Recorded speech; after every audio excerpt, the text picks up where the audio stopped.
반복되는 일상의 노선을 벗어나 타인의 교양에 올라타고 싶은 분들을 위해 준비했습니다. 본격 지식생각 시선 투척방송 개별교양 환승센터 45회 여름편 지금 시작합니다.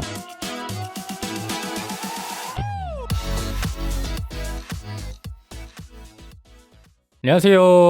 안녕하세요. 반갑습니다. 자기소개 먼저 하고 시작을 해보겠습니다. 저는 정치사회와 문화 콘텐츠를 좋아하는 장빈동입니다. 만물에 대한 관심이 깊고 그 중에서도 자연을 사랑하는 안불입니다. 세상 모든 비주류와 마이너 감성을 좋아하는 허유생입니다. 문화예술을 즐기는 따뜻한 인상주의자 김순트입니다. 반갑습니다. 반갑습니다.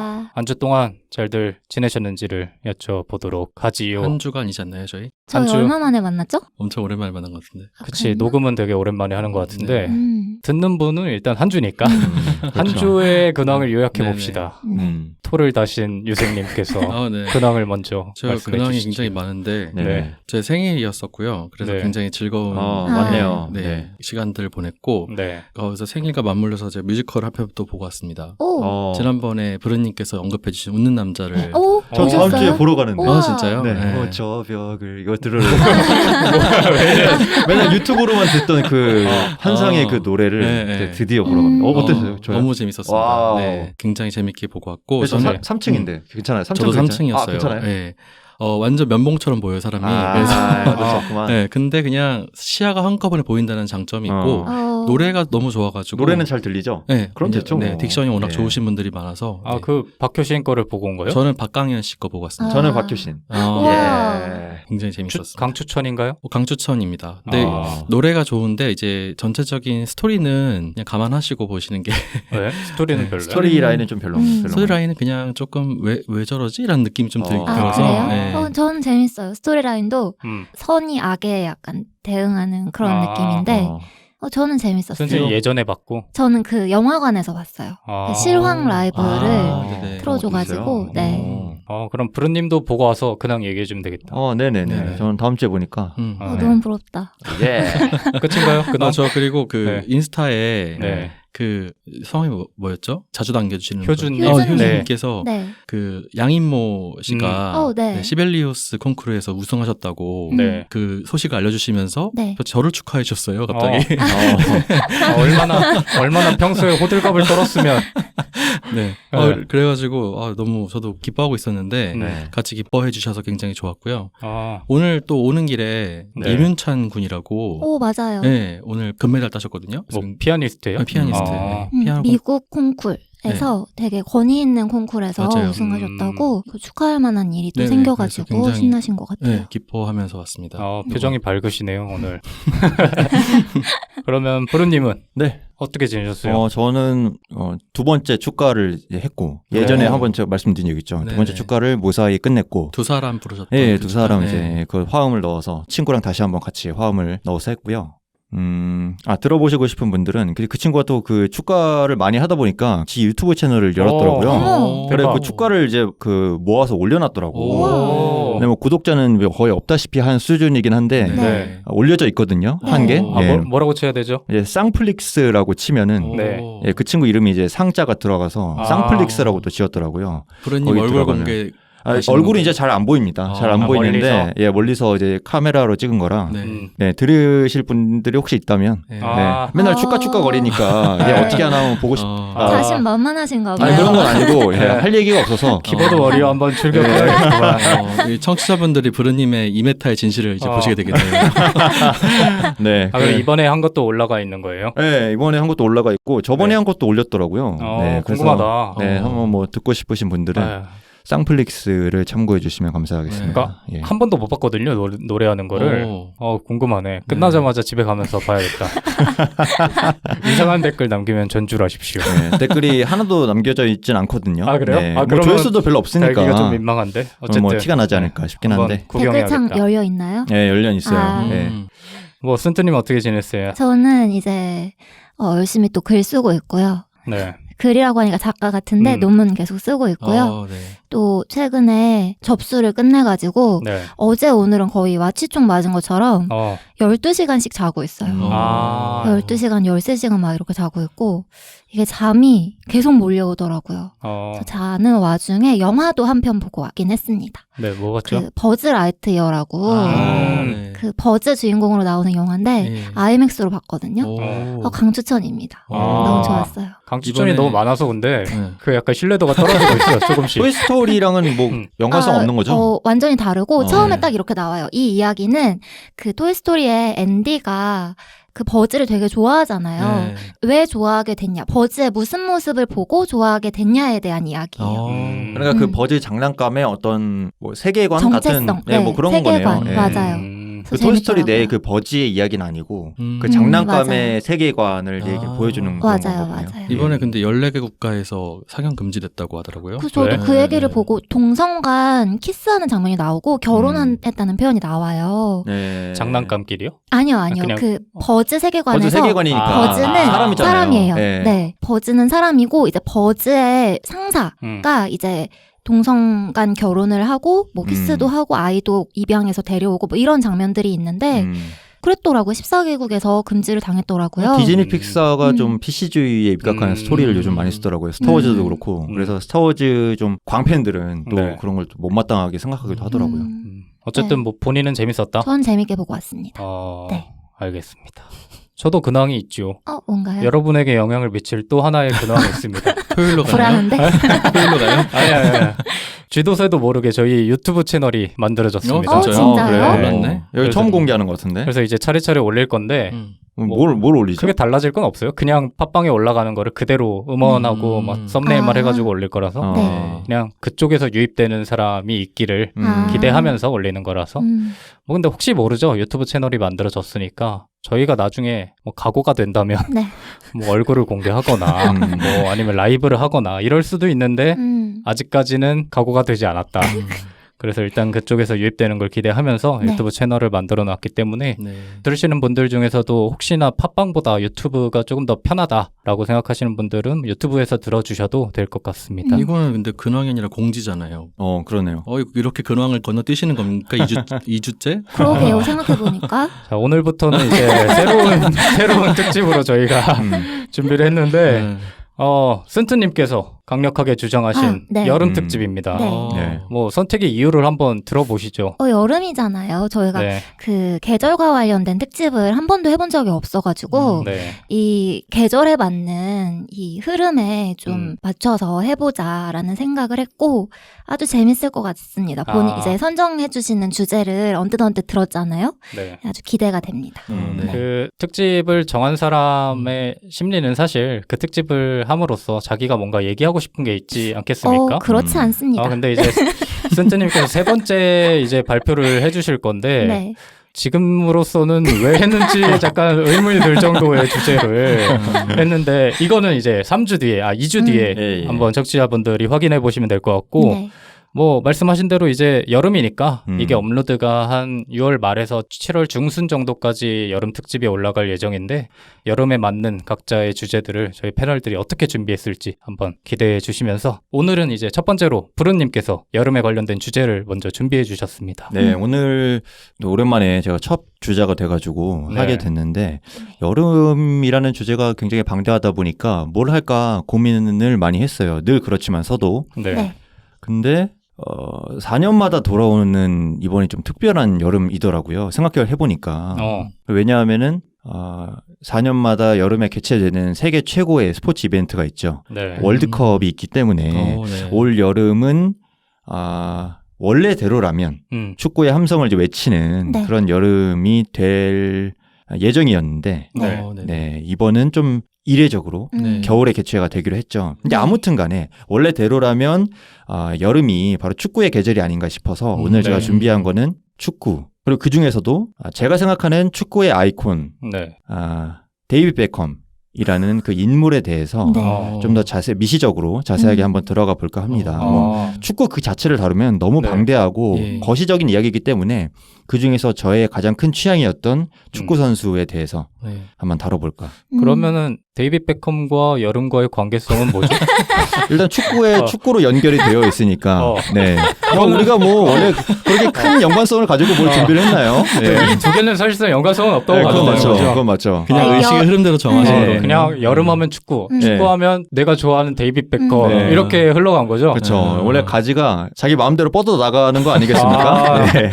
아주 마음대로 간 것 같은데 이번에는.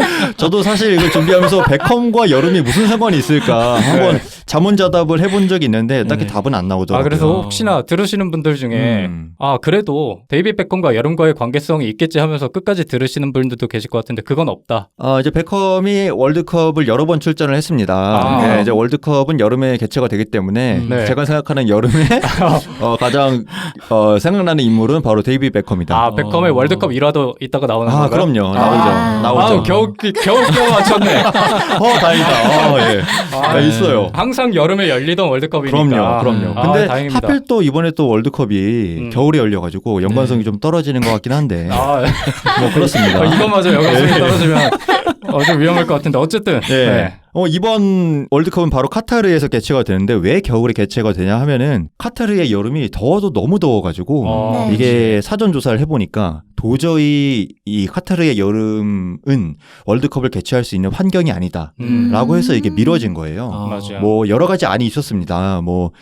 경기장 전체에 이제 에어컨을 틀어가지고 그 선수들의 컨디션을 관리한다 뭐 이런 것도 있었고. 네. 근데 결국에는 안 된다. 이거는 도저히 사람이 죽을 정도니까 뭐 50도 이렇게 올라가니까 그래서 대체 국가를 이제 빨리 정해야 된다. 이거 도저히 안 된다. 이런 얘기도 있었고 네. 그 중에 유력한 후보 중에 우리나라도 있었어요. 그러니까 대체할 수 있는 국가를. 네. 이게 여기서 개최가 실패할 경우를 대비한 대체 국가가 있었는데 우리나라가 2002년 월드컵을 통해서 월드컵을 개최할 수 있는 인프라를 가지고 있고 그리고 이제 같은 아시아권 국가고 하니까 또 물망에도 올랐었는데 네. 결국에는 겨울로 이전을 해서 개최하는 걸로 결정이 됐습니다. 네, 그래서 아무튼 서론이 길었는데 오늘 제가 준비한 월드컵 스타, 가장 좋아하는 축구 선수, 유일하게 제가 인스타 팔로우를 하고 있는 스타. 제가 스타들 팔로우를 웬만하면 안 하거든요. 근데 유일하게 하고 있는 스타 인플루언서가 데이빗 베컴 그리고 지드래곤. 근데 지드래곤은 이제 K-팝 스타니까 네. 축구 선수 중에는 유일하다. 심지어 손흥민도 제가 안 하고 있습니다. 예, 안 하고 있는데 데이빗 베컴을 하고 있다. 이 정도면 제가 굉장히 좋아하는 선수다라는 걸 이제 증명할 수 있을 것 같고요. 네. 뭐 축구 실력만이 아니라 굉장히라는 말로도 부족하죠, 사실은. 너무나 잘생긴 얼굴과 그리고 또 패션 아이콘으로 불리고 있는 이 데이빗 베컴에 대해서 알아보도록 하겠습니다. 베컴에 대해서 들어보신 적 있으세요, 다들? 베컴을 모르는 사람이 있네. 네. 뭐 요즘 애들이 축구는 몰라도 메시는 아는 것처럼 우리 세대는 축구는 몰라도 베컴은 알 정도로 유명한 뭐 아이콘이지 않았나 싶어요. 예. 근데 요새 엄청 어린 친구들 중에 축구에 관심 없는 사람들은 베컴을 모를 수도 있겠다. 모를 것 요즘 같아. 애들은 이제 모르죠. 근데 요즘 애들도 축구는 몰라도 메시는 보통 알거든요. 뭐 메시나 호날두는 알잖아요. 이제 그런 느낌의 우리 세대의 스타 아니었을까 싶어요. 왜냐면 여자분들도 많이 아셨으니까 축구에 관심 없는. 네, 저는 중학교 때 이제 베컴을 좋아하기 시작했거든요. 이제 박지성 선수가 맨체스터 유나이티드로 가기 전이죠. 그 기억이 굉장히 좋아했어가지고 그 옛날에 축구 잡지 같은 걸 팔았어요. 그 축구 잡지에 이제 베컴 브로마이드가 딸려오거든요. 가끔씩 선수들 브로마이드. 근데 베컴이 들어간다. 그러면 이제 잡지를 사가지고 브로마이드를 잘라서 방에다 붙여놓기도 하고. 그리고 베컴이 유명했던 헤어스타일이 그 닭뼈슬 머리가 있거든요. 네. 2002년. 들어보셨을 거예요. 2002년에. 예, 가운데로 이제 머리를 모아가지고. 그렇죠. 그 머리도 막 이제 중학교 때 따라한다고. 그거 진짜요? 그걸 했어? 그거 했었던 것 같아요. 남학생들이 다 따라했어요. 진짜요? 맞아요. 그 이따가 헤어스타일 얘기도 나올 건데 진짜 많이 했어요. 그거. 그때 사진 있어요? 본인 사진? 아마 없을 겁니다. 있어도 안 보여줄 것 같긴 한데 근데 실제로 없는 것 같아요. 제 생각으로는. 근데 그때 생각난다 진짜. 2002년이 특히 그 호나우드도 머리 특이하게 하고 왔고. 호나우드는 뭐 따라할 수가 없는 머리였죠. 특이한 애들이 많았어 머리 스타일이. 머리를 다 밀고 막 반달 모양으로 머리 이렇게 해가지고. 호나우진유도 막 있었고 그때. 그리고 이제 또 프리킥 폼. 베컴의 그 상징적인 프리킥 폼이 있거든요. 그렇지. 특유의 딱 폼이 있잖아. 이게 찰 때 디딤발을 바깥쪽으로 접어요. 바깥쪽으로 접어서 그러니까 접질리는 것처럼. 그러니까 발목이 아예 꺾이잖아. 네, 아예 꺾여요. 접질리는 것처럼 그렇게 찼거든요. 네. 근데 그 선수는 그게 잔디밭에서 하니까 접질려도 괜찮잖아요. 그렇지. 근데 우리 같은 사람들은 그 맨 땅에서 축구를 하면서 굳이 그걸 접으려고 하다가 애들이 항상 다치고 그랬어요. 예. 저도 생생히 기억나는 게 네. 그 특유의 왼팔을 이렇게 빙 돌리는 맞아요. 포즈랑 네. 발목 접질리는 게 있어요. 근데 중요한 거는 공이 어떻게 나가느냐가 중요한 거잖아. 그렇죠, 그렇죠. 근데 모두가 공이 어떻게 나가는지는 보지 않아. 그냥 그 포즈만. 공은 다르게 나갔는데 포즈만 따라해. 그러다가 진짜 한두 명이 아니야. 발목 접지르는 애들이.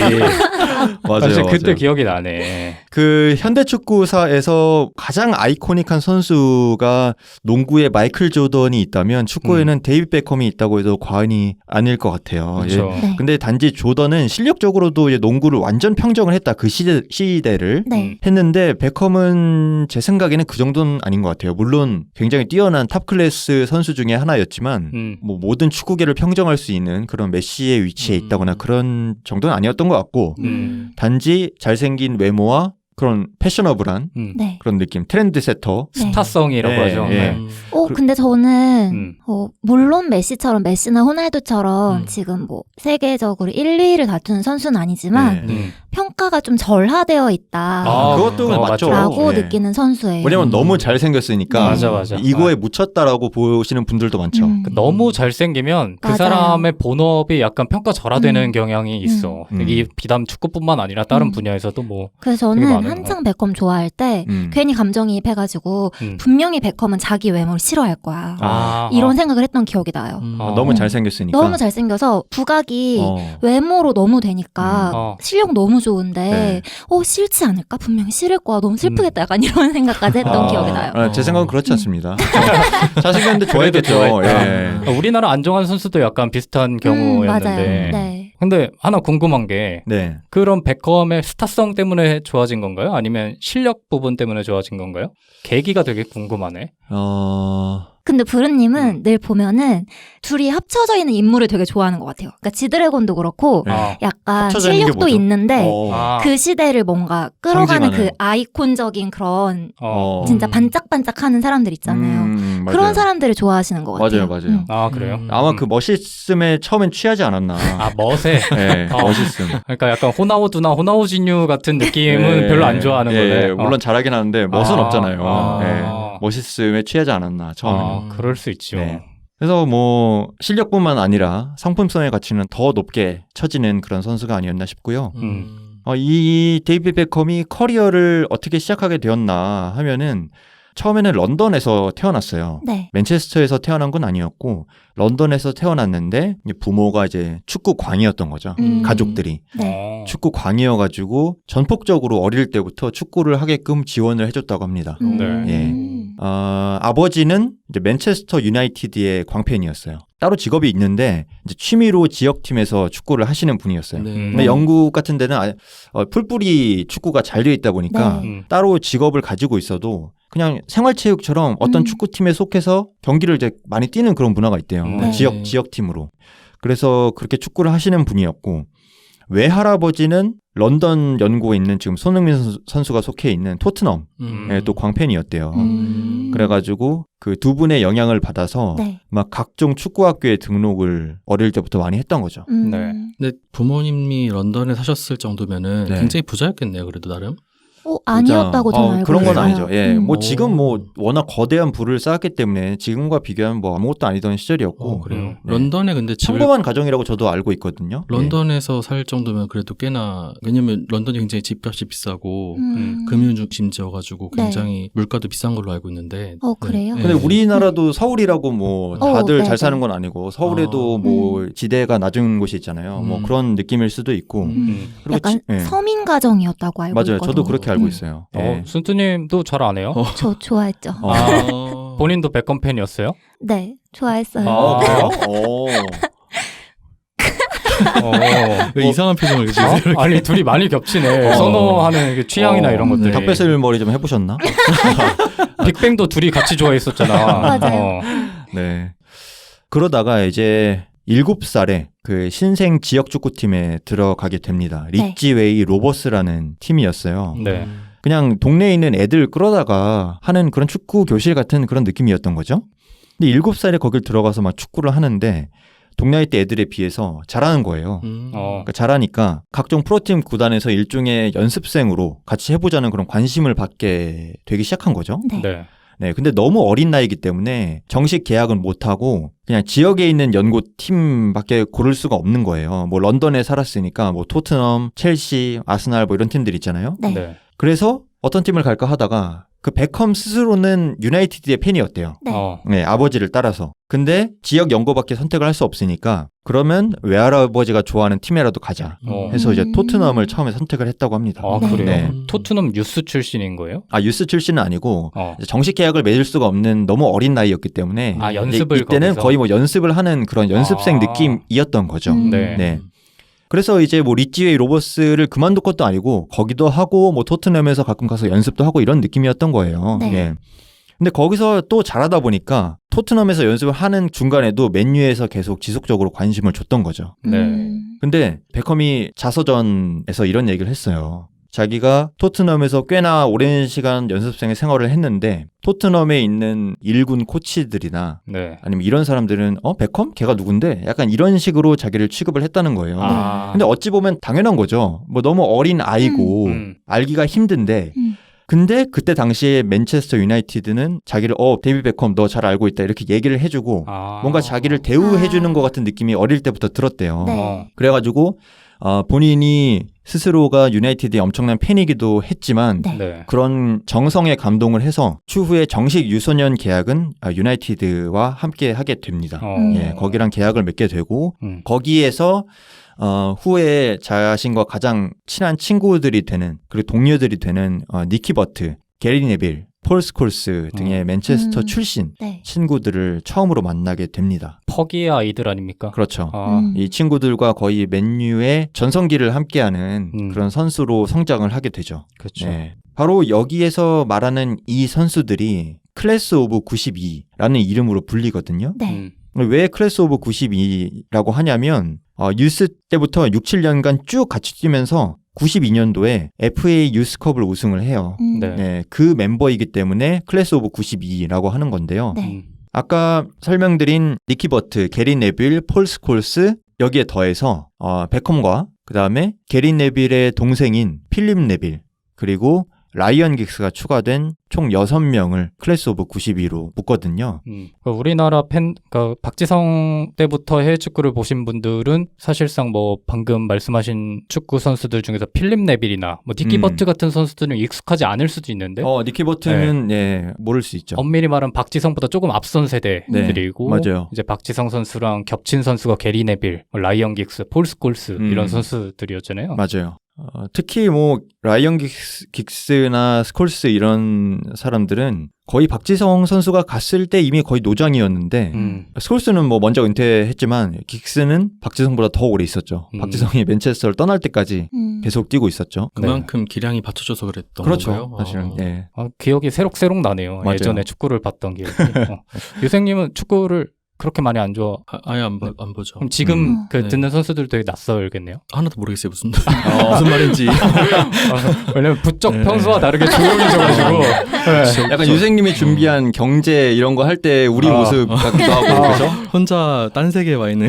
그러니까 지금 약간 구도가 스트님, 저 부르님 이렇게 3명은 이제 추억에 잠겨 있는데 혼자 이제 새로운 추억을 만들고 있어. 여기서 추억을 만들 것도 없지. 추억이 맞아요. 없으니까. 근데 이 클래스 오브 92년의 아이들이 이제 유스컵을 우승한 다음에 1군으로 올라가는 그 시점에 네. 맨유는 어떤 상황이었냐면 이제 그 유명한 퍼거슨 감독이 이제 부임하고 퍼거슨 감독 전에는 맨유가 지금처럼 굉장히 암흑기에 빠져 있었어요. 네, 퍼거슨 감독의 거의 준하는 맷 버스비라는 감독이 있거든요. 네. 맷 버스비 감독이 은퇴한 이후에 지금처럼 이제 암흑기가 온 거예요. 워낙 뛰어난 감독이었으니까. 네. 암흑기가 왔었는데 퍼거슨 감독이 와서 이제 팀을 거의 정상 궤도로 올려놓은 상황이었죠. 근데 전성기까지 이르지 못했고 막 한참 과도기를 겪다가 드디어 막 우승을 다시 하기 시작한 그 시점이었어요. 근데 그런 시점에 핵심 선수들이 있잖아요. 네.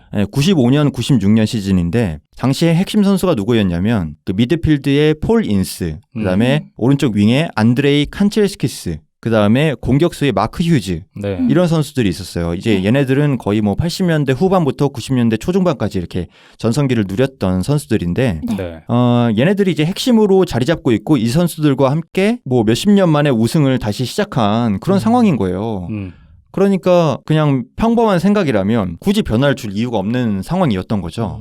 그런데 퍼거슨 감독은 여기서 한번 물갈이를 해야겠다고 이제 생각을 한 거예요. 왜냐하면 얘네들이 고인물이 핵심 멤버로 이제 올라서면서 팀이 우승을 하기 시작했잖아요. 네. 그러니까 뭐 약간의 그런 파벌이 생기고 핵심 선수가 되면서 네. 약간 뭐 팀보다 위대해지려는 그런 느낌이 이제 퍼거슨 감독이 느꼈던 거죠. 네. 역시 그래서 최고의 리더. 이게 이렇게 연결이 되나요? 최고의 리더 퍼거슨님. 네. 그래서 이제 한번 물갈이를 해야겠다. 네. 이제 그런 시점에 오게 된 거죠. 물론 굉장히 많은 반발이 있었습니다. 그 새 선수가 당연히 받아들이지 못하겠죠. 네. 아니 내가 여기 핵심인데 왜 나를 내보내려고 하냐.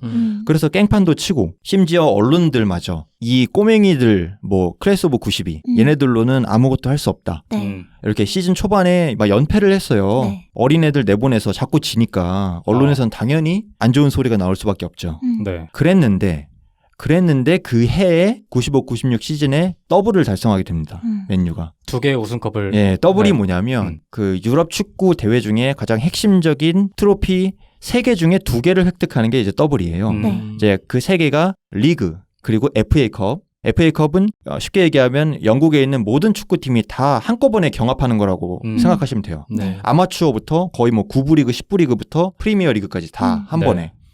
세 번째는 챔피언스 리그. 오, 어떻게 그 알았어요? 정도는 알아요. 오늘 자주자주 얘기를 걸어줘야 됩니다. 그래서 소외받고 있는 한 분이 계시기 때문에. 챔스 설명해 주시죠. 그거 유럽권에 있는 그 맞아요. 클럽들이 다 네. 같이 하는 거 아니잖아요. 네. 각 유럽권에 있는 이제 리그의 상위권 팀들만이 참석해서 벌이는 이제 유럽 전체 대회라고 할 수 있겠죠. 갑자기 물어보서 깜짝 놀랐어요. 그 정도는 알아요라고 했다가 네. 그 중에 이제 2개를 섞고 나면서 네.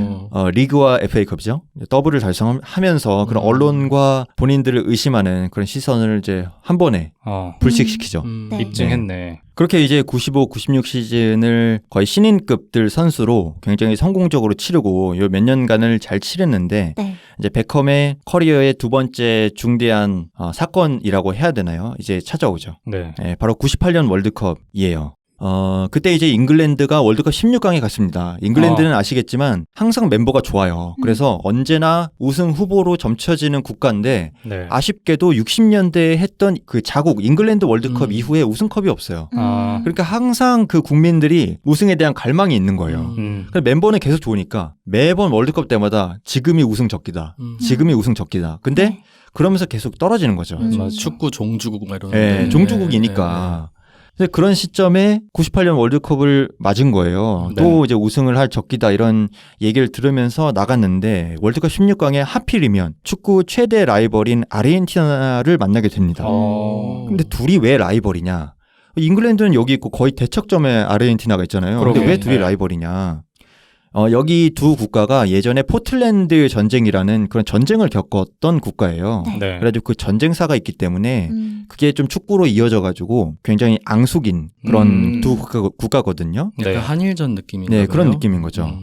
근데 둘이 하필이면 16강에서 만나게 된 거예요. 네. 근데 전반만에 4골이 터져가지고 전반 2대2 상황이었어요. 네. 그러니까 거의 뭐 한 골 승부로 가는 그런 느낌이었는데 네. 후반에 일이 벌어집니다. 전반부터 베컴을 계속 이렇게 깔짝깔짝거리면서 심기를 건드리는 선수가 있었어요. 네. 지금 이제 아틀레티코 마드리드 감독을 하고 있는 시메오네라는 선수가 있었거든요. 네.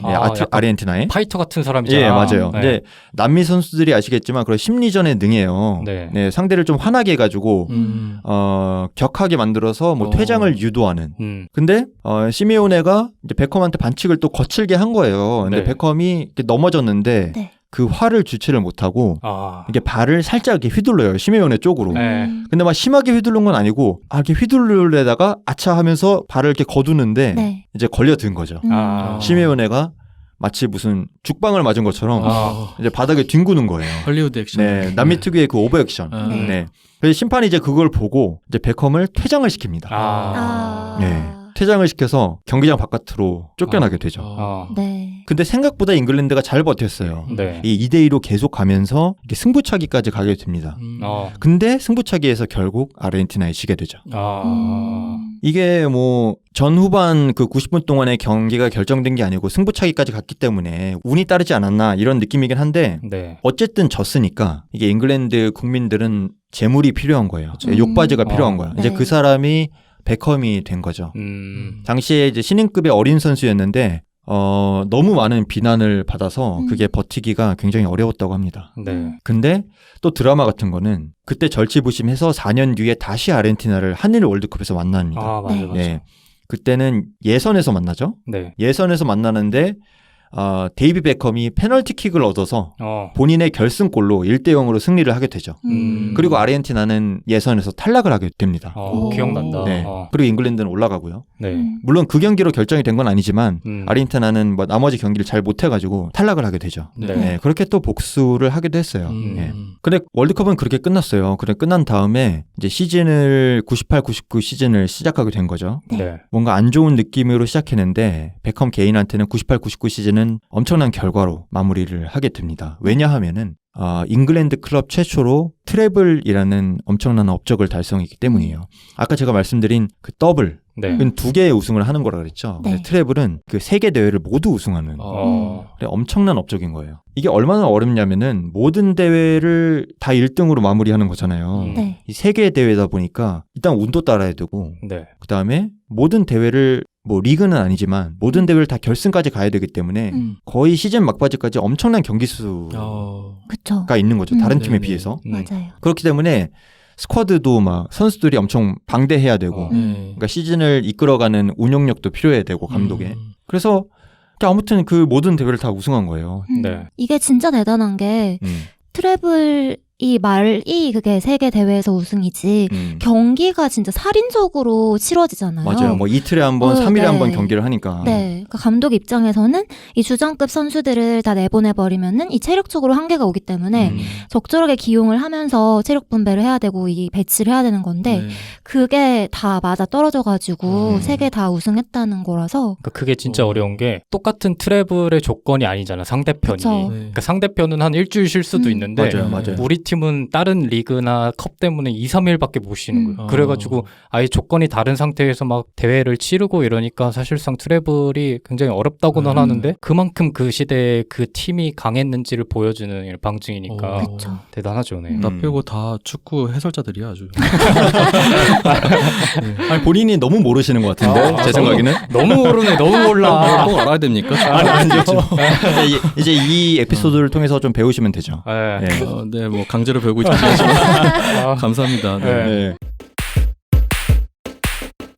이렇게 이제 커리어적으로는 이제 트래블까지 이룬 상태였는데 베컴 이제 개인사적으로 좀 터닝 포인트가 되는 사건이 일어납니다. 네. 이 베컴이 워낙 잘생기고 그러다 보니까 여러 가지 연문설이 많았어요.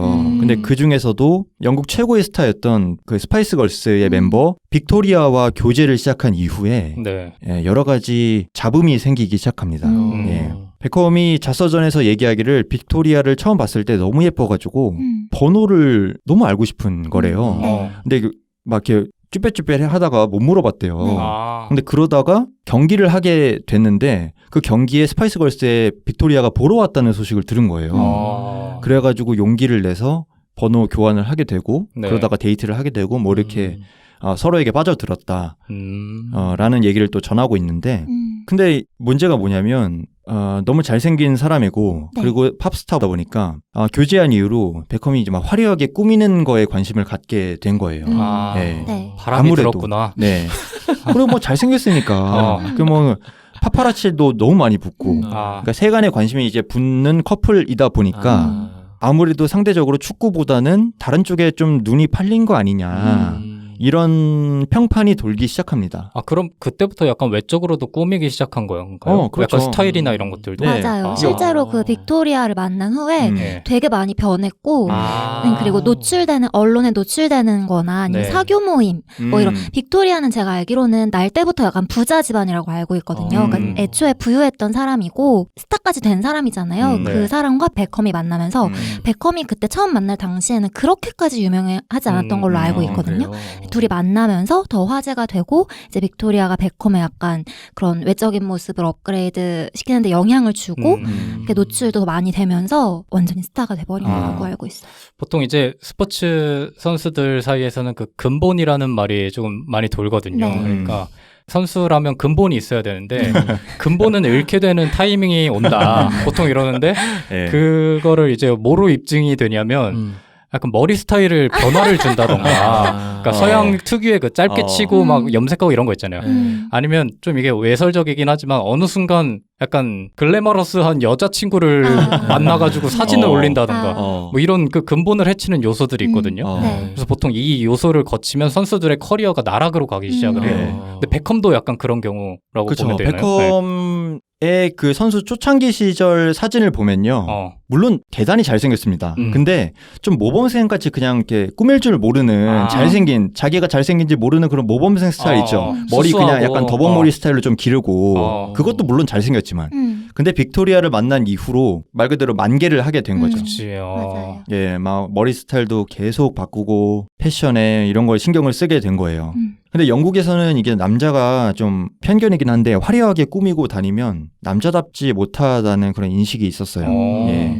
이게 당연히 퍼거슨은 옛날 사람이잖아요. 네. 그래가지고 당연히 그런 베컴의 모습을 굉장히 못마땅하게 여겼어요. 이 베컴이 하루는 모이칸 머리를 했대요. 네. 다른 데를 다 밀고 가운데만 남기는 머리 있죠. 네. 그런 머리를 했는데 이제 그러고 그 훈련을 가면은 퍼거슨한테 혼날 게 뻔하니까 그게 네. 너무 무서웠대요. 네. 네. 그래가지고 비닐을 눌러쓰고 머리가 안 보이게 네. 안 보이게 하고 이제 며칠을 버텼대요. 근데 그러다가 결국 걸렸대요. 걸려가지고 너 빡빡 밀어. 그래가지고 머리를 밀어버리는 그런 사건이 있을 정도로 그때부터 좀 불화의 씨앗이 생기기 시작했던 거죠. 네. 근본을 지켜주려고 했는데 퍼거슨이 네. 그거를 또 걷어찼네. 베컴이. 그리고 이제 둘이 또 결혼을 했잖아요. 결국 네. 결혼을 하고 이제 사랑하는 아들 큰아들 브루클린 베컴이 태어나요. 네. 이제 그 애도 키우니까 뭐 이래저래 뭐 훈련에 지각도 하고 막 이렇게 된 거예요. 그러니까 아 이놈이 축구를 좀 소홀히 하는구나 생각을 하기 시작한 거죠. 감독이. 그래가지고 막 잔소리하고 근데 베컴은 이제 대가리가 컸으니까 그 말 무시하고 이런 식으로 악순환이 되기 시작한 거죠. 급속도로 사이가 이제 안 좋아지기 시작한 거예요. 네. 그리고 결정적으로는 한일 월드컵이 끝나고 나서 네. 베컴이 버킹엄 궁에 들어가서 영국 여왕을 아련을 합니다. 네. 네. 이제 그거 이후로 더 악화가 돼요. 그때 베컴이 부상을 당했었는데 이제 감독 입장에서는 부상을 좀 치유를 해야 되는 거 아닌가, 네. 부상을 이겨내는 거에 집중을 해야 되는 거 아닌가 싶은데 막 궁에 들어가서 막 영국 여왕을 만나고 그러니까 사교 모임을 계속 하는 거죠. 네. 그러니까 막 이제 화가 뻗치는 거예요. 네. 네. 그거를 그 모습을 감독이 TV로 봤대요. 네. 그러니까 뭐 열이 뻗쳐 안 뻗쳐. 그래가지고 아 얘가 맨유의 지금 진심이 아닌 것 같다. 마음이 떠났다. 네, 이런 의문이 그때부터 들기 시작했다고 합니다. 근데 포거스는 베컴에 대해서 애착이 또 있던 사람이고 그럼요. 본인이 직접 어릴 때 그 맞아, 유소년 키운 계약을 사람이잖아요. 했는데 그러니까 아들이나 다름없는 맞아요, 거지. 맞아요. 그리고 포거슨 자체가 그때 말씀하셨던 것처럼 저희 그 무슨 편이었죠? 대결 아닌데? 대선 편. 대선. 대선 리더 편에서 편이에요. 리더 편에서 리더. 말했던 것처럼 축구 이외의 외적인 것들에 대한 건 되게 예민하게 걸러내려고 했던 감독이기 때문에 네. 근데 베컴은 가만히 있어도 주변에서 막 그러니까 들끓는 스타일인 거잖아요. 네. 그러니까 안 맞았던 거 아닌가. 네. 이때 뭐 실제로 나중에 지난 후에 밝히기로는 그때 뭐 거의 매주마다 둘이 싸웠을 정도로 사이가 안 좋았다고 해요. 네. 네. 근데 터지진 않았거든요. 네. 네. 근데 이게 터진 사건이 뭐냐면 이제 03년 시즌에 라이벌이었던 아스날한테 네. FA컵에서 완패를 당한 거예요. 네. 2대0으로. 네. 네. 근데 그걸 진 이후에 라커룸에서 이제 퍼거슨이 막 화나잖아요. 네. 졌으니까. 네. 근데 베컴이 수비 가담을 잘 안 해서 골을 먹혔다는 게 이제 나온 거예요. 그래가지고 너 수비 가담 이럴 때는 이렇게 해야지 하다가 지가 너무 화나니까 발 앞에 있던 축구화를 그냥 냅다 찬 거예요. 네. 퍼거슨이. 예. 근데 그 축구화가 하필이면은 베컴의 눈에 맞아가지고 찢어진 거예요. 눈 위에 피부가. 이거 네. 퍼거슨 편에서 얘기하지 않나요? 네. 네. 그때도 언급되긴 했었죠. 네. 근데 정말 큰 사건이라서 베컴 입장에서는. 그리고 그걸 이제 언론이 당연히 가만두지 않았죠. 둘이 뭐 사이가 끝났다, 뭐 대서특필을 합니다. 이것도 뒤에 밝히기로는 뭐 생각보다 그거 큰일 아니었어요. 이렇게 말을 하는데 네. 글쎄요. 그때 당시에는 굉장히 큰 일로 여겨졌었고 네. 그리고 미묘하게도 그 해 시즌을 마치고 베컴이 레알 마드리드로 이적을 했기 때문에 네. 더 뭔가 소문이 결국 이것 때문에 그치. 이적한 거 아니냐 이런 얘기가 그때 있었죠. 뭔가 네. 불화의 어떤 요소들이 차곡차곡 쌓이다가 그게 뭔가 이제 불을 지펴가지고 그렇죠. 터진 거라 봐야 되겠네요. 그렇죠. 그렇죠. 이렇게 해서 그 베컴의 거의 축구 인생과도 같았던 유나이티드 커리어는 마무리가 됩니다. 네. 네. 그리고 그 당시에 레알 마드리드의 영입 정책이었던 그 별들을 모으는 은하수를 만든다 이런 느낌, 이런 뜻을 가지고 있는 갈락티코 정책에 의해서 네. 영입이 돼가지고 뭐 당시에 뭐 최고의 스타들 지단, 호나우두, 피구 뭐 이런 사람들과 이제 그 팀에서 뛰게 되었죠. 네. 그리고 레알에도 있었고 그 다음에 미국으로 건너갑니다. 네. 예, LA 갤럭시라는 미국으로 건너가서 미국에서 축구를 하고 거기는 또 할리우드의 중심지니까 상대적으로 유럽 축구에 대한 관심이 낮은 곳이에요. 네. 네. 미국은. 그래가지고 유럽의 최고 스타가 가도 잘 모른대요. 미국 사람들은. 그렇죠. 축구에 관심이 네, 없으니까. 축구가 별로 인기가 없죠. 네. 네. 그리고 나중에 회고하기를 유럽에 가면 어딜 가든 자기가 파파라치가 붙고 그런 생활이 진저리가 났었는데 네. 네. 미국은 나의 삶을 살 수 있어서 좋았던 것 같다. 이런 얘기도 했고. 그때도 퍼거슨 감독이 되게 악담했던 기억나요. 뭐라고요? 베컴이 미국 간다고 했을 때 축구를 위해서 가는 게 아니라 자신의 삶을 위해서 가는 거 아니냐 이런 식으로 발언을 하고 베컴이 혼자 간다고 해서 미국 축구에 대한 문화를 바꿀 수가 없다. 그걸 알면서도 가는 것 같다. 그래서 본인에게 조언을 구했으면 뭐 다른 길을 조언을 해줬을 텐데 그러지 않는 것이 안타깝다. 뭐 이런 식으로 얘기했던 맞아요. 것 같아요. 그 사람한테 비대하는 거는 사실 축구 팬들이 많으니까 축구를 좀 더 열심히 해줬으면 하는 바람이 있는데 그쵸. 그 당시만 해도 미국으로 간다는 거는 그냥 포기한 거나 다름없다라고 여겨졌었던 때거든요. 그러니까 축구 선수로서의 삶은 포기하고 돈을 많이 받겠다 이 의미였기 때문에 사실 그때 베컴의 선택이 조금 논란이었긴 하죠. 그리고 또 거기 미국도 할리우드랑 가까이 있으니까 연예계로 진출하려는 그림이 아니냐 그런 이런 얘기도 있었죠. 있었겠네요. 네. 사교계랑 더 가까우니까. 네. 그리고 미국 리그는 또 유럽이랑 다르게 우리나라처럼 아시아권처럼 그냥 연 단위로 시즌이 진행이 돼요. 네. 근데 이 베컴의 커리어가 굉장히 특이했던 게 그 미국에서 연 단위로 시즌을 끝내고 나서 그 중간에 이제 휴식기가 있잖아요. 네. 그때 쉬지를 않고 유럽으로 다시 건너가서 네. 임대로 다시 유럽 클럽에서 경기를 또 합니다. AC 밀란이라는 이제 이탈리아 클럽의 몇 달 임대가 뭐냐면 몇 달씩 빌리는 거예요. 빌려주는 네. 거. 네. 그래서 미국 시즌을 끝내고 쉬지도 않고 다시 이탈리아로 건너가서 이탈리아 시즌을 치르고 네. 다시 또 미국으로 와서 미국 시즌을 치르고 이랬던 거예요. 그래서 이게 생각보다 막 할리우드에 가고 싶은 그런 욕구가 아닌 것도 같은 게 네. 아니면은 이렇게 할 리가 없잖아요. 그렇죠. 네, 이게 왜 그랬냐면 그 썰이 뭐가 있냐면 그 베컴이 자기 국가대표 경력을 너무 중요시하다 보니까 네. 국대 우승을 너무 하고 싶은 거예요. 근데 그동안 승부차기, 퇴장 뭐 이런 것 때문에 본인 실수해서 말아먹은 대회들이 많다 보니까 이게 한이 된 것 같아요. 네. 근데 그 당시에 잉글랜드 국가대표 감독이었던 카펠로 감독이 있거든요. 네. 네. 그 사람이 나는 유럽 무대에서 검증된 사람만 뽑겠다 이랬어요. 그래가지고 베컴이 당시에 미국에 있었으니까 네. 자기를 증명하기 위해서 일부러 오프 시즌에 유럽으로 건너가서 막 뛰고 그랬다는 얘기가 있어요. 네. 이걸 보면은 딱히 뭐 축구에 열정을 잃은 것 같지는 않았던 느낌이다. 네. 오해일 수도 있다고. 네. 근데 평생 축구만 했는데 뭐 하루아침에 어떻게 연예계 데뷔 이런 거 할 수 있겠어요? 맞아요. 네. 근데 이 열정은 그 남아공 월드컵 직전에 그때 아킬레스건이 파열이 되면서 결국 못 가게 됐죠. 이렇게 열과 성을 다해서 잘 보이려고 했는데 네. 그리고 카펠로도 이런 노력에 감명을 받아서 그 월드컵에 데려가려고 했었대요. 네. 그랬는데 다치게 되면서 못 가게 됐죠. 그 이후에도 이제 막 은퇴할 때가 실제로 됐는데도 불구하고 국가대표를 네. 막 은퇴 선언을 안 하면서 국가가 나를 부르면 언제까지고 나는 할 의향이 있다. 라면서 뭐 심지어 올림픽, 런던 올림픽 때 승선하려고 하고 아. 올림픽은 24세 이하만 참여가 가능하거든요. 네. 그리고 와일드카드 3장이 가능한데 거의 뭐 자기는 백전노장이 다 됐는데 와일드카드로라도 이런 의지를 하기도 했었고 근데 결국 못 갔죠. 네. 네. 어쨌든 본인 입으로 끝까지 은퇴를 선언하진 않았어요. 그냥 타의적으로 은퇴를 하게 된 거죠. 안 네. 뽑으니까. 그러다가 이제 진짜 선수 생활 최종 은퇴는 이제 프랑스 파리 생제르맹이라는 이제 팀에서 네. 행가래를 받으면서 은퇴를 하게 되죠. 이렇게 베컴의 긴 커리어를 짧게나마 정리를 해봤습니다. 네. 베컴은 뭐 강점이 정말 많은 선수였는데 네. 그 중에서도 가장 특출난 강점이라고 한다면 당연히 데드볼 스페셜리스트였다. 그러니까 멈춰있는 공을 다루는 거에 아주 특출났다. 프리킥, 코너킥, 페널티킥 이런 것들. 그렇죠. 페널티킥은 사실 좀 못 찼다는 평가가 굉장히 많은데 프리킥과 코너킥, 그중에서도 프리킥은 뭐 거의 축구사 전체를 통틀어서 최고 수준이라고 평가를 받기도 해요. 네. 네. 이게 잉글랜드 프리미어 리그가 생긴 이후로 프리킥 득점 1위가 아직도 데이비 베컴입니다. 오. 18골. 그러니까 직접 프리킥으로 한 번에 차서 골을 넣은 게 18골. 데이비 베컴이 아직도 1위고요. 네. 그리고 그의 수많은 프리킥 득점 중에서도 가장 그 상징적인 프리킥 골 장면이 뭐냐면 2002년 월드컵의 지역 예선 있잖아요. 유럽 지역 예선에서 네.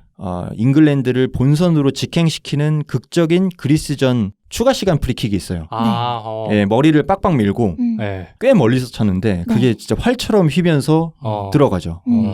그게 그러니까 그 대각선으로 도움닫게 해가지고 왼팔을 빙 돌리면서 가만찬 공이 그 아름답게 곡선을 그리면서 골대에 빨려 들어가는 그게 거의 뭐 베컴의 클리셰 같은 그런 장면이에요. 그렇게 봐도 무방하죠. 그리고 그의 롱패스 같은 경우는 거의 택배라고 그쵸. 그런 별명이 있을 정도로 그 뛰는 선수의 동선에 맞춰서 앞으로 배달을 하는 거니까 굉장히 어려운 패스인데 맞아요. 정말 신기할 정도로 공을 잘 다루는 선수였어요. 정말 쉽게 차잖아요. 그러니까 그냥 어떻게 톡 하면 바로 이렇게 배달이 어떻게 저렇게 차지 싶을 정도로 신기한 궤적을 그리면서 날아가는데 얘가 상대적으로 막 프리킥을 너무 잘 차다 보니까 활동량이나 이런 건 떨어질 거야라고 편견을 가지고 계신 분들이 있는데 맞아요. 실제로는 굉장히 많이 뛰는 선수였어요. 맞아요. 예. 오히려 스킬적인 부분보다는 그런 활동량으로 커버를 치는 박지성 선수 같이 그런 선수 유형일 정도로 박지성이 보통 막 13km 이렇게 뛰었었어요. 이것도 굉장히 많이 뛴 기록이거든요. 한 경기에. 근데 베컴은 16km까지 뛴 전력이 있으니까 이 선수가 단순히 그냥 볼 잡아서 멀리 차는 그런 선수가 아니라는 거. 또 그의 강점이라고 할 수 있겠습니다. 네.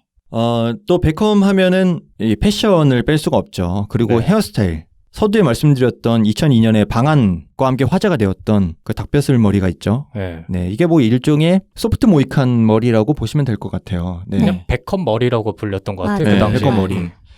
베컴이 뭐 패션 쪽으로 유명하긴 하지만 그 중에서도 머리 스타일이 경계가 아주 자유롭고 굉장히 다양한 스타일을 소화를 했어요. 뭐 완전 빡빡이부터 해서 뭐 샤기컷, 모이칸, 또 레게 머리 같은 것도 하고 맞아요. 또 여성분처럼 기른 머리 장발까지. 근데 신기한 게 다 잘 어울려요. 역시 얼굴이 모든 것의 완성인 것 같기도 하고. 패션의 완성 얼굴이죠. 반삭한 게 제일 멋있더라 개인적으로는. 반삭은 멋있죠. 그리고 중년 이후에는 좀 약간 보수적으로 바뀌었는지 그냥 옆은 좀 깔끔하게 치고 위에를 길러가지고 뒤로 넘긴 그런 서양식 포마드 스타일 있죠. 그런 걸 주로 하더라고요. 또 이제 패션에서는 이제 베컴의 상징처럼 여겨지는 그 유니폼이 있어요. 이 친구가 왜 그러는지 모르겠는데 고집스러울 정도로 긴팔 유니폼만 입었어요.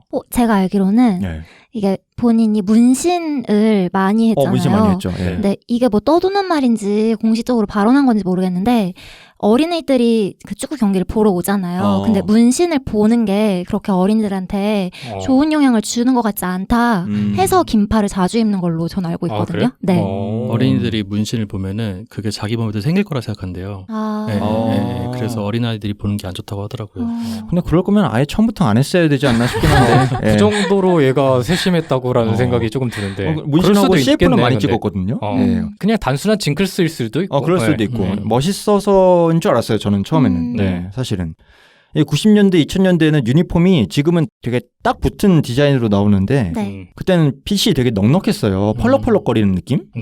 근데 긴팔로 달릴 때 그런 펄럭거림이 멋있어서였는지 개인적인 징크스였는지 아니면 뭐 진짜 아이들을 위해서였는지 모르겠지만 거의 무조건 긴팔을 착용을 했고 이것도 유행이 됐습니다. 네. 네. 실제로 그 그리즈만 선수 있잖아요. 네. 그 선수도 긴팔을 자주 입는데 베컴 좋아해가지고. 맞아요. 베컴을 롤모델로 삼고 있기 때문에 긴팔 입는다 하더라고요. 그래? 걔도 근본이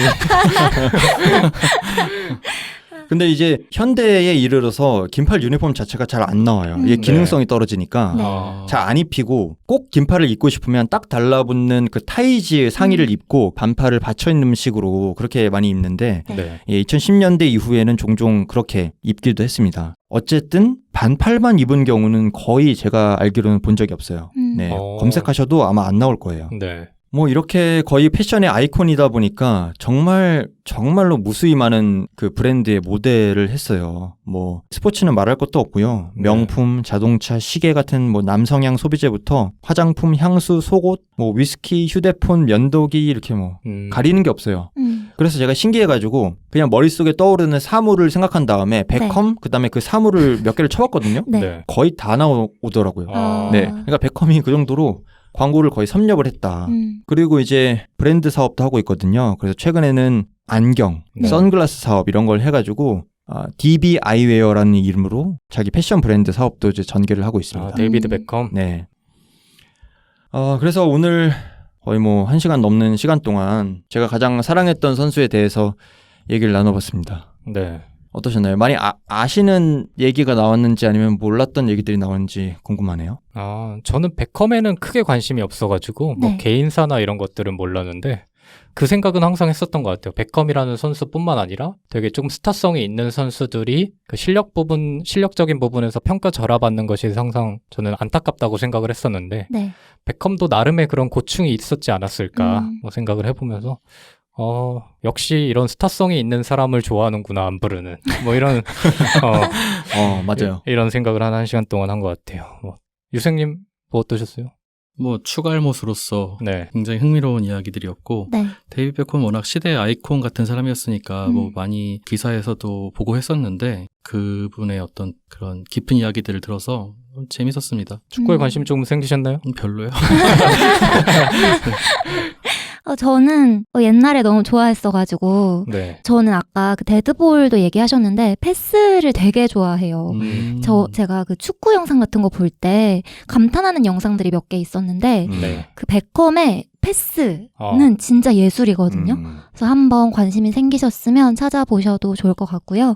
그리고 이런 생각도 들어요. 후에 이제 약간 좀 아이코닉해지면서 패션이나 뭐 다른 사업으로 눈을 돌렸는데 네. 그러지 않았다면 어땠을까라는 생각이 오늘 많이 들었던 것 같아요. 베컴을 축구로서 좋아하는 사람은 다 그 생각을 할 것 같아요. 네. 좀만 더 열심히 하지. 약간 이 생각. 근데 베컴이 진짜 전성기 때 노력형 선수였거든요. 그러니까 본인의 재능도 재능인데 그 패스부터 시작해서 활동량도 아까 얘기해 주셨는데 노력이 어마어마한 선수였어서 저는 그런 모습을 너무 좋아했어가지고 그런 생각이 들었습니다. 그 당시에 그 선수 후반에 AC 밀란에서 막 임대로 뛰었다고 했잖아요. 네. 네. 그때 AC 밀란에서는 막 오른쪽 윙으로 안 뛰고 중앙에서도 뛰고 그랬거든요. 네. AC 밀란에서 그 베컴을 지도했던 감독이 지금 누군지 정확히 기억이 안 나는데 그 감독이 그 베컴의 재능이 미드필더로서의 재능이 어마어마한데 네. 그게 맨유에서 뛸 때 오른쪽 윙에서만 뛰는 바람에 네. 그 재능을 만개를 못하고 묶여버린 것 같다 라는 그런 평가를 내릴 정도였다고 해요. 그래서 그게 아쉽다라고 말할 정도로 네. 네. 그래서 정말 잠재력이 더 컸던 선수인 것 같고 네. 만약에 그런 패스 능력을 바탕으로 중앙에서 좀 더 일찍부터 뛰었더라면 더 좋은 방향으로 풀리지 않았을까? 더 위대한 선수가 되지 않았을까라는 생각도 드네요. 네. 요새들 많은 선수들이 있잖아요. 네. 근데 그래도 유일하게 좋아하는 선수가 베컴이에요. 가장 좋아하는 선수.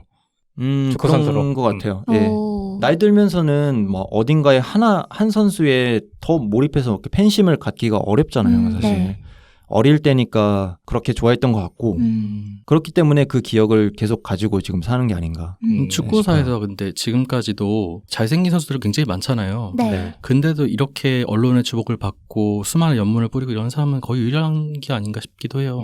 그 베컴의 스타성이 이유일 것 같기도 하고 네. 잘생긴 선수 중에는 베컴이 제일 잘했으니까. 맞아요. 지금 뭐 호날두가 그런 포지션을 가져가고 있는 것 같긴 한데 맞아. 상품성으로만 따지면 지금의 호날두 이상이었죠. 아. 그때 당시 베컴은. 예. 뭔가 느낌이 좀 다른 것 같아요. 그렇죠. 호날두는 호날두는 전형적인 미남상이라고 보기 조금 네, 네. 맞아요. 인성이- 근육질 몸과 음. 막 그런 어. 느낌이고. 인성에서 탈락했기 때문에 이미. 어쨌든 오늘 1시간 동안 암브르의 베컴 썰을 들어봤는데 여름 특집인가요? 잊으셨을 수도 있는데 여름 특집입니다. 예, 축구와 관련된 여름 예. 특집이기도 하고 네. 왜 여름 특집이냐면 월드컵에 이렇게 연결돼가지고 네. 아직 월드컵은 아니지만 네. 11월 달에 이제 네. 열리니까 올해 월드컵은 겨울에 열린다는 거. 네. 잉글랜드 출전하죠 이번에. 아 그럼요. 이번에도 강력한 우승 후보죠. 네, 뭐 보통 그런 경우에는 관중석에 그 나라의 셀럽들을 비춰주는데 그 중에서도 아마 베컴의 모습을 보실 수 있지 않을까 네네. 생각을 해보면서 여름 특집 그 다음에 축구로 이어지고요 월드컵으로 간 다음에 베컴까지 이어지는 네. 오늘 에피소드는 여기서 마치도록 하고 네. 다음에는 또 다른 저희 여름 에피소드로 돌아오도록 하겠습니다. 오늘 고생 많으셨습니다. 수고하셨습니다. 감사합니다.